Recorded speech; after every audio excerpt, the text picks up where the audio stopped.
Wakati anapokuja tunaye Mheshimiwa Fatuma Mohamed kutoka Wajir. Asante. Thank you very much. Excellencies, ladies and gentlemen, it's a very sad day for us as women in Kenya. It's very sad, and for women in Kenya, we have a mixed feeling. I want to say women of Kenya are very ashamed of this nation. We are ashamed to be called mothers of a nation so indisciplined, of a nation that has displayed such disrespectful, distasteful language. You know, these days we can't even watch television with our children. Hatusikizi radio. Because ukisikiza radio, unamsikia a whole minister akitusi, akiwachilia maneno kubwa kubwa. And we want to call upon this government, illegitimate as they are, to remember that we have our children that we are nurturing in our families. We are ashamed to be called women of Kenya today because we are ashamed to listen to our leaders.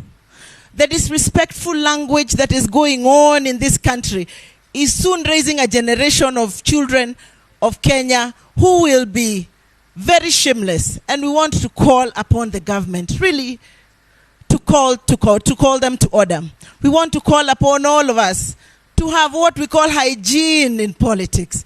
We want to call upon this nation to arise and become the nation that was left to us by our forefathers. Oh, how our forefathers are rolling in their graves. Marehemu Jomo Kenyatta, when he hears that a president can be congratulating police when they shoot our children. Shame on you, William Ruto. Shame on you once again. Women of Kenya are hurting. We are grieving. We have had a list of our children.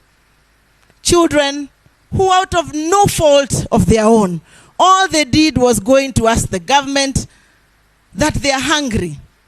We want to ask William Ruto, what do you want us to tell our children? Watoto wetu wanatuuliza, mama, leo tutakula nini? And we have nothing to give them.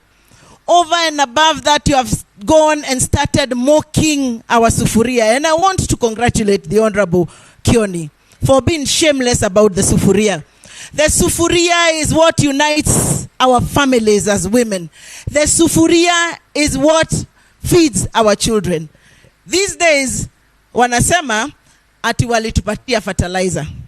We want to tell William Ruto and his government, hatukuli fertilizer.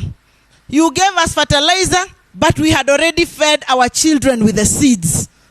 Today he takes photographs in his big 1,000-acre shamba, akituonyesha yeye mahindi yake imeiva. Sisi kwetu as women of Kenya, our children are still hungry. Our sufurias are still empty. Stop mocking our sufuria. And lastly, to our sons that we greatly, greatly love. Our son Uhuru Muigai Kenyatta, mtoto wetu. Our son Raila Amolo Odinga, we love you. Our son Kalonzo Musyoka. Our son Eugene Wamalwa, Mama Martha Karua.